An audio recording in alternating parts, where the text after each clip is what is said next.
Какова ситуация с лифтовым хозяйством в столице?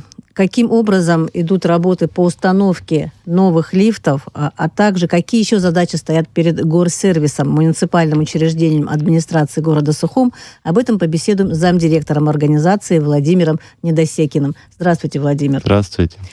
Итак, расскажите о ситуации в целом, или лучше начать с того, какие у вас задачи непосредственно стоят. Да, давайте, конечно. Обычно. В октябре 2020 года мы начали свою трудовую деятельность. При поддержке администрации занимаемся обслуживанием лифтового хозяйства, а также распределительных сетей в многоквартирных домах. Обслуживаем более 363 домов. Общее количество лифтов по городу Сухум 418 лифтов. Из них 22 лифта, это которые не подведомственны администрации, это такие как железная дорога, ИПИТ и так далее и тому подобное. 316 лифтов у нас, 317, лифтов у нас в обслуживании. Из них у нас получается точно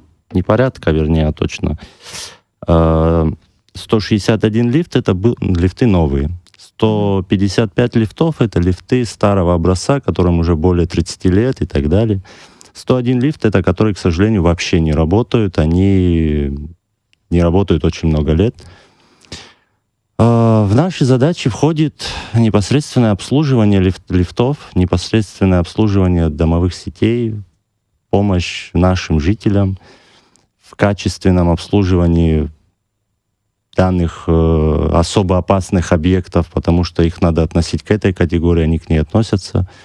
В принципе, мы делаем все возможное, иногда невозможное, как говорится, знаете, на пределе своих возможностей иногда занимаемся этим, потому что старое лифтовое оборудование, уже сами понимаете, у него и срок эксплуатации, и все уже превысило те нормы, которые должны быть. Но при всем при этом наша организация старается и делает все возможное для того, чтобы эти лифты еще работали, и наши жители могли ими пользоваться.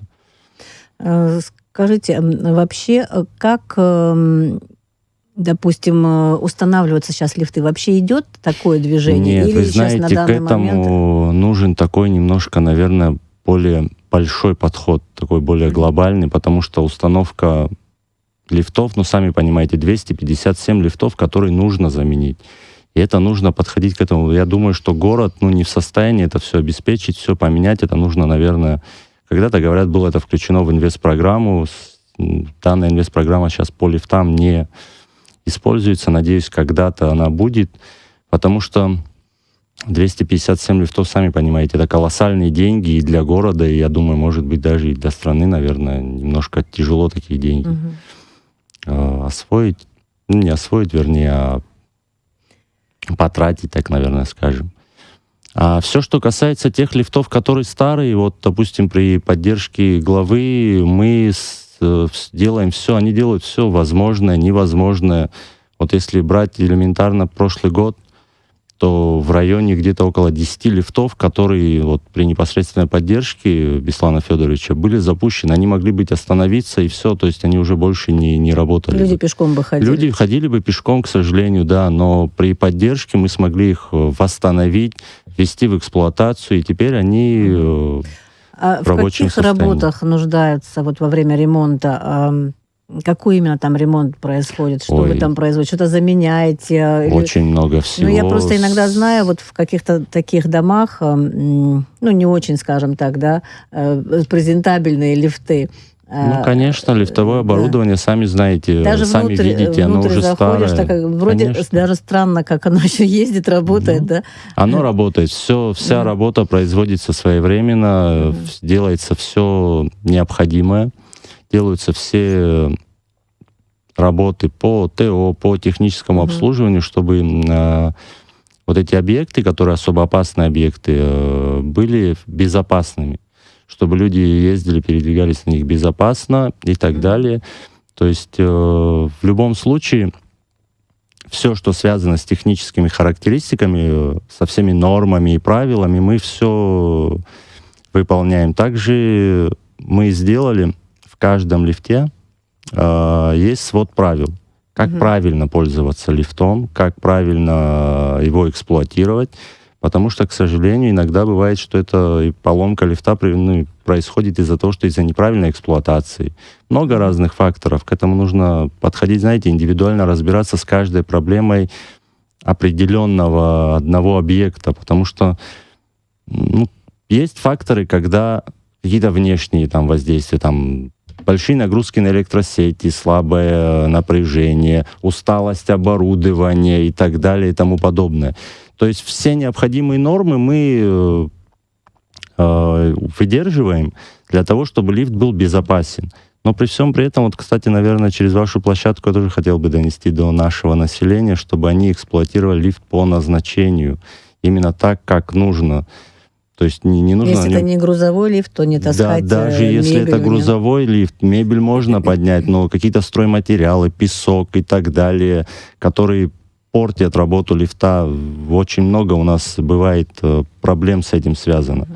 Сейчас не хочу все на наше население, конечно, перекладывать. Очень много моментов, когда какие-то внешние факторы воздействия. Вот элементарно в прошлом году, в конце года, я думаю, вы помните прекрасно, 22 или 24 у нас стихия была большая. И вот очень много лифтового оборудования в этот период времени полетело. Мы основную часть уже все ввели в эксплуатацию еще до Нового года, все восстановили, но сами понимаете, на пределе своих возможностей тоже работать очень сложно. Из-за чего полетела? Там вода или что? Нет. Скачки напряжения, которые были из-за того, что стихия обрушилась на нашу столицу, и какие-то скачки напряжения, где-то сгорела Ресанта, где-то какой-то пускатель, где-то плата, где-то станция, сами понимаете, где-то сорвала крышу и затопила. Вот, допустим, там, как на улице Заречной. Да, все эти работы уже введены в эксплуатацию. Там буквально один лифт, по-моему, остался, который нуждается в работе, и он тоже также будет в ближайшее время введен в эксплуатацию, и также жители будут им пользоваться. Скажите, вот по поводу скачков напряжения, сейчас какова ситуация? Сейчас же просто идут какие-то верные отключения. Есть ли такие скачки? Что вы наблюдаете? Вы знаете, если влияет честно... это на лифтовое хозяйство? На лифтовое хозяйство, конечно, влияет в том числе, но при всем при этом я хотел бы заметить, что в этом году, да и, наверное, как и в прошлом, ситуация намного лучше стала. Во-первых, нагрузки, я готов только по своей работе вам говорить. Во-первых, мы, как наблюдаем, снизились большие нагрузки на распределительные сети. Мы можем только судить по тому, что в доме происходит. То есть внешние факторы, которые там в трансформаторах и так далее, это уже прерогатива СОС. Раньше лифт не катался, не хватало напряжения, сейчас... Не хватало, да. Вот у нас, уже... допустим, позапрошлый год была ситуация намного сложнее, и нам тяжело было объяснить людям, что не хватает напряжения. Они говорят, да вот мы домой поднялись, у меня там Ресанта стоит и показывает там 180, почему лифт не ездит? Но для лифта должно быть стабильное, постоянное напряжение. В прошлом году и в этом году ситуация намного лучше стала, и вот те объекты, которые у нас иногда бывало, что не хватало напряжения, в этом году они работают достаточно хорошо. Да, я думаю, вы сами обращаете внимание, что мы, в принципе, прошлый год закончили без особых верных отключений и так далее. В этом году, да, я думаю, это то, что, наверное, необходимость какая-то, которую вводит Черноморэнерго или... Понятно. Да, это все, конечно, влияет все на качество жизни наших граждан, но, к сожалению... Скажите, а когда необходим ремонт, какие это обычно вы работы проводите? Какие поломки чаще всего бывают? Очень много различных поломок. Это и выход электрооборудования, и какие-то механические моменты. Вот если так взять, мы допустим, элементарно в прошлом году поменяли, если я не ошибаюсь, около 8 больших моторов, которые вообще поднимают лифт и так далее, они там 7-киловаттные, сами понимаете, это, во-первых, огромный ресурс пришлось потратить для восстановления, то есть эти лифты могли больше вообще не работать. Опять-таки, при поддержке администрации все это заработало, то есть это одна из таких сложных частей, которая замена двигателей, как называется, да? То есть это снятие, установка, при всем при этом, когда двигатель сгорает, сами понимаете, какой-то может быть и какие-то распредсети может за собой потянуть, какие-то там пускатели и так далее. Лифт — это сложный механизм, не лифты, подъемники, не знаю,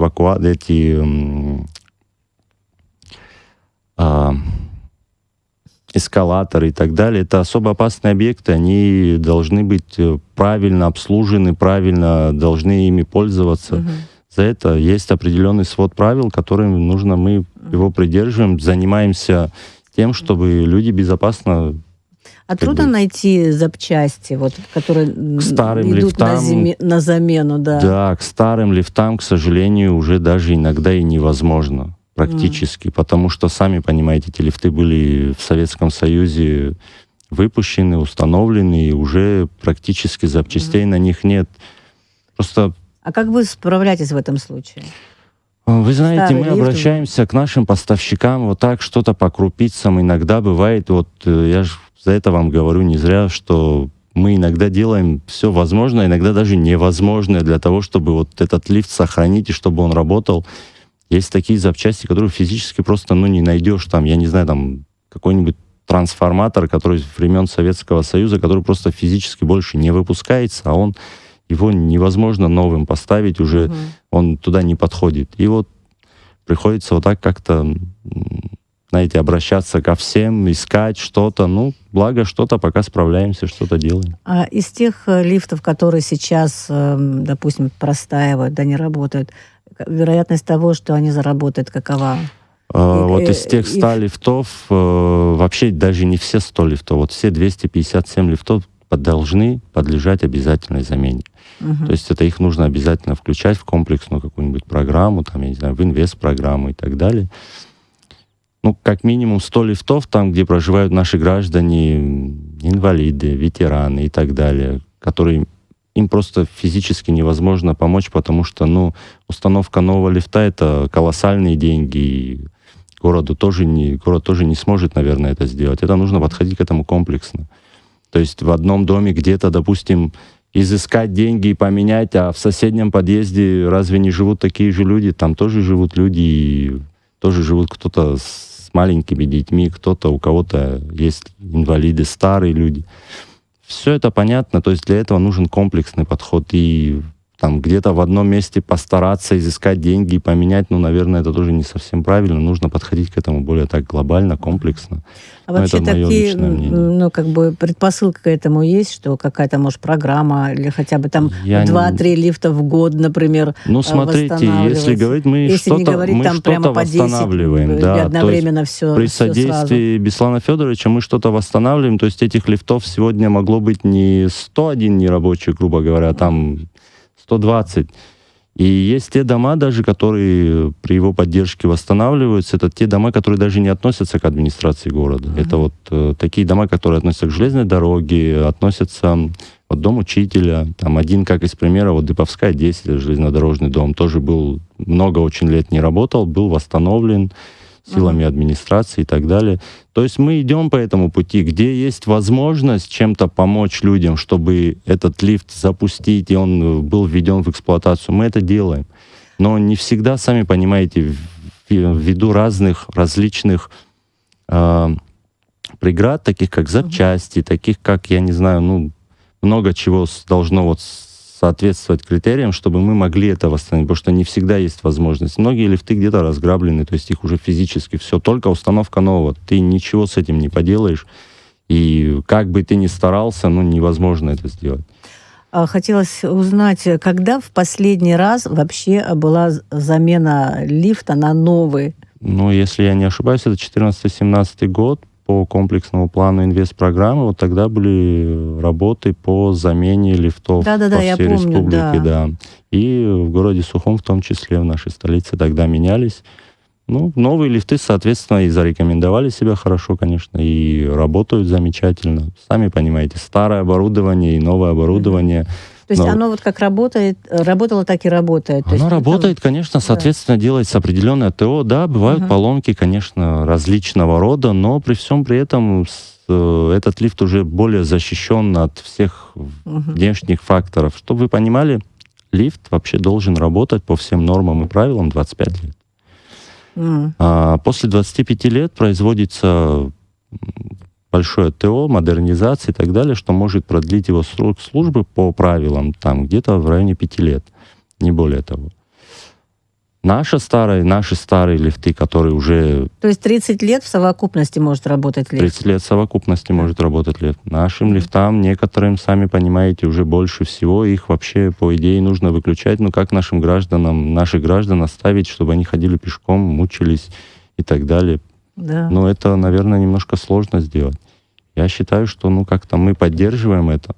Новые лифты в этом плане, конечно, да, помогли многим. Ну, иногда, избавиться особенно от вот проблем. в старые лифты, как-то вот когда входишь, немножко страшно, но потом едешь, и Все вроде лифты, все нормально, абсолютно все нормально ездит. Мне что интересует, безопасны. вот если вдруг человек застрял, например, у нас же сейчас, правда, что отключают свет, Да, конечно. в какие-то периоды человек, может быть, там вот как раз на это переключение попал или что. Что дальше происходит? Как быстро ему на помощь приходят сотрудники горсервиса? Горсервис работает 24 часа в сутки, то есть есть дежурные бригады, которые приезжают, эвакуируют людей и так далее. Что нужно сделать? Ну, во-первых, я бы хотел нашим гражданам сказать, чтобы они как-то не спешили, когда, знаете, я сел в лифт, потому что там было еще 2 минуты до того, как отключат свет. То есть лучше не рисковать. Да, для чего рисковать, сидеть в кабине и так далее. В каждой кабине лифта мы развесили информационные, так скажем, наклейки, в которых указаны свод правил, как пользоваться лифтом. Также указан точный адрес, потому что немногие граждане знают, в каком лифте они застряли, по какому адресу. Кто-то кому-то мог прийти в гости, или кто-то из отдыхающих может там находиться. И также номера нашей диспетчерской службы. При звонке на диспетчерскую службу сразу же выезжает бригада, которая эвакуирует человека. На все это происходит, у нас город не особо большой. Там в течение 15-20 минут. Такой звоночек там есть, который вот... Нет, диспетчеризации у нас в нашем городе нет, но при всем при этом, я думаю, все с телефонами можно вполне набрать, позвонить. Потому что я вам скажу еще такое, этот звоночек может и не сработать, потому что при отключении света, сами понимаете, вы даже видите, наверное, иногда интернет пропадает, и даже иногда бывает, что и связь на какой-то там период, на пару минут, но связь все равно лучше работает.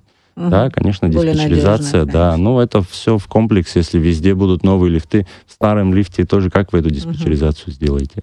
То есть, что с этим делать? Нужно это все менять, конечно.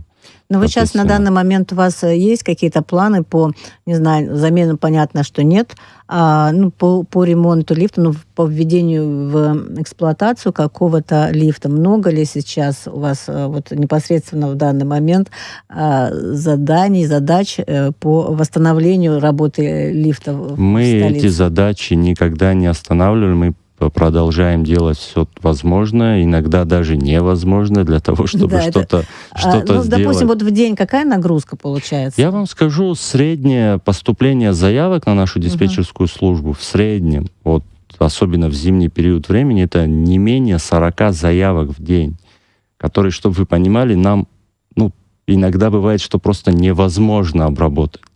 Это как минимум от 30 до 40 заявок. Это при том, что мы повторные вызовы и ложные вызовы, мы их не фиксируем. То есть вот один раз позвонили с этого адреса, могут с него 10 раз позвонить, мы это не фиксируем. Один раз записали адрес, ребята незамедлительно выезжают, проверяют, все на месте, запускают, да, если что-то нужно поменять, меняют и так далее.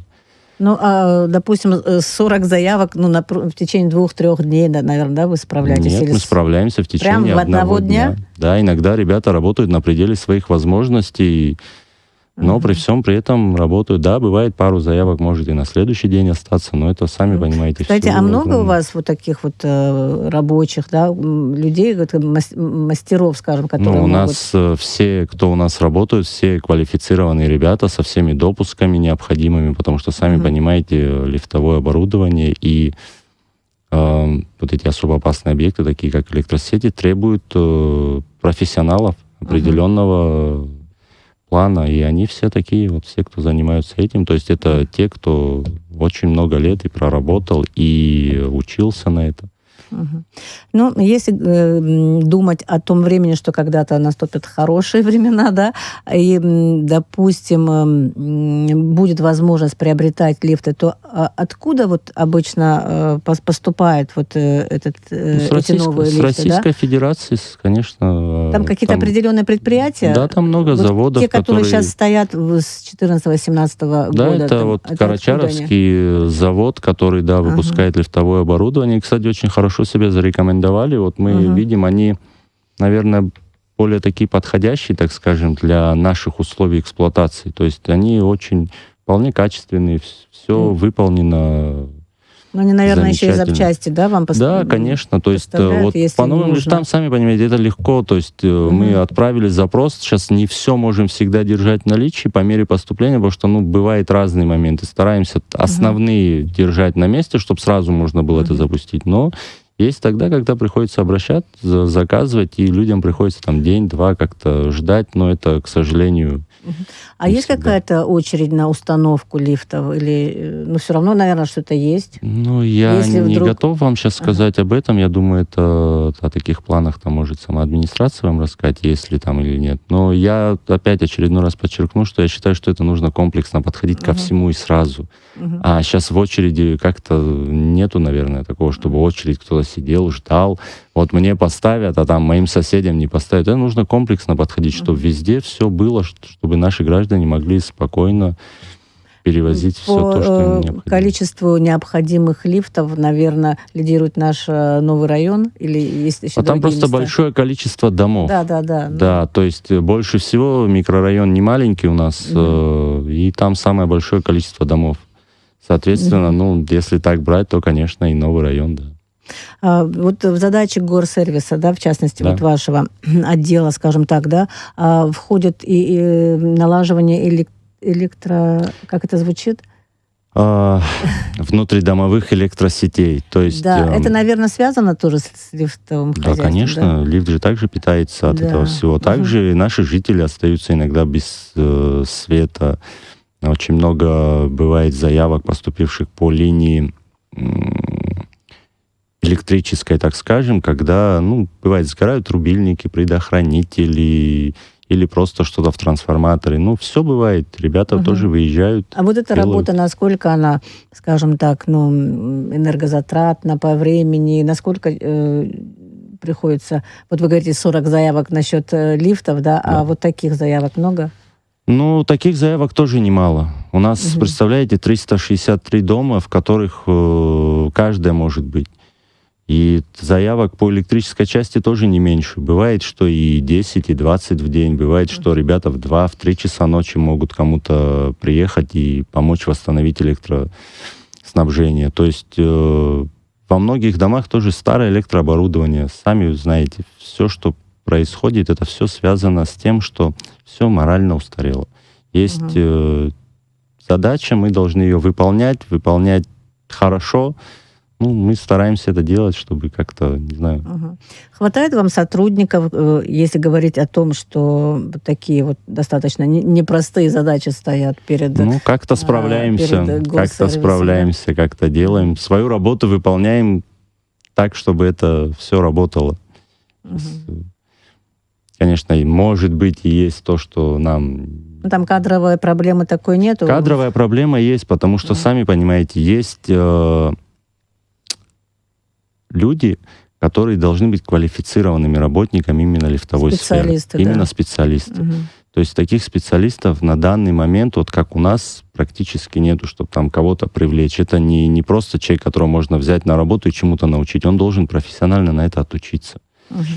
Соответственно, лишь только после этого ему дадут допуск, и он после этого только сможет стать электромехаником лифтового хозяйства. Или же как минимум механиком. Сколько таких человек у вас в горсервисе с такой специальностью и с допусками самыми высокими? В районе 8, по-моему, если я не ошибаюсь. И 40 заявок в день? Да. Нет, что я говорю, 8-16 человек. 16 человек. Да. Понятно. Какие еще задачи выполняет горсервис, если говорить о том, что вот у вас то, что самое сложное? Вы знаете, самое сложное, наверное, это как-то все это содержать в должном состоянии. Потому что, во-первых, я бы вот хотел, наверное, через вашу площадку донести до жителей нашей страны, чтобы они оплачивали коммунальные платежи. Те же платежи, которые должны быть за лифт. Также, чтобы они правильно эксплуатировали данные опасные объекты, потому что все это не может так сосуществовать без подхода, знаете, со стороны и граждан в том числе. То есть у нас очень много заявок ежедневно бывает, и они связаны с неправильной эксплуатацией лифта. И, соответственно, это большая нагрузка на нашу организацию, потому что приехать и открыть лифт, а там, грубо говоря, не знаю, тонну песка загрузили какие-то рабочие, которые не понимают, и лифт вот-вот, я не знаю, там что-то с ним произойдет. Это, конечно, огромную нагрузку приносит на нашу организацию. Также, конечно, и, соответственно, что никто не оплачивает какие-то коммунальные платежи, не оплачивается кстати, лифт. вот эти платежи, они напрямую к вам идут, да, именно на лифтовое Мы, хозяйство? как организация, не занимаемся сбором денег. Это прерогатива управ. То есть они собирают за лифт все коммунальные платежи. Но все идет именно на то, чтобы как-то осуществлялась работа. Для того, чтобы оборудование, там, запчасти какие-то. Конечно, у нас, я как понимаю, наверное, 10% населения, может быть, только оплачивает за все эти платежи. То есть есть огромные задолженности в каждом доме именно за лифт. При всем при этом мы стараемся, чтобы этот лифт не останавливался, чтобы он работал, чтобы он продолжал служить для того, чтобы они могли беспрепятственно на нем подниматься. Но при всем при этом граждане тоже должны какую-то социальную ответственность чувствовать, чтобы, знаете, это поможет не только нам, но и им. Это поможет, я не знаю, улучшить качество, поднять планку, намного восстановить какие-то моменты, когда можно будет, знаете, более комплексно подходить. У нас больше руки будут развязаны для того, чтобы что-то сделать и, может быть, даже что-то увеличить. Понимаете, все висит на шее администрации, все висит на шее главы, и мне хотелось бы тоже, чтобы наши граждане тоже как-то помогали бы нам и оплачивали все эти коммунальные платежи за лифт. Они при всем при этом не особо большие. Там 2 рубля 33 копейки выходит у нас за 1 квадратный метр. При всем при этом счета выставляются нашим гражданам 50% скидкой. То есть рубль 17 заплатить за 1 квадратный метр, где у вас там квартира 50 квадратов, 50 рублей, там 60 рублей в месяц. Я считаю, что это небольшие деньги. Но при всем при этом они помогли бы, конечно, исправить ситуацию, поднять на должный уровень немножко и наше хозяйство, и помочь тем самым гражданам. При всем при этом Они сами себе помогали. И сами себе помогали бы. При всем при этом я как вижу, администрация не сдается, помогает, делает все необходимое, все, что возможно, иногда даже невозможное для того, чтобы наши граждане не испытывали каких-то, знаете, неудобств. Но при всем при этом мне бы хотелось через вашу платформу донести до жителей нашей страны, чтобы как-то этим тоже занимались. Я надеюсь, все услышали, и все подумают над этим, и все действительно будут выполнять то, что от них требуется. Я благодарю вас за интервью, желаю вам удачи. Спасибо. В вашей работе на благо населения Сухума. Я напомню, что о том, какие задачи выполняет горсервис, какова ситуация с лифтовым хозяйством столицы, мы говорили с заместителем директора муниципального учреждения администрации города Сухум горсервисом Владимиром Недосекиным. Спасибо вам большое, Спасибо Владимир. вам. Спасибо.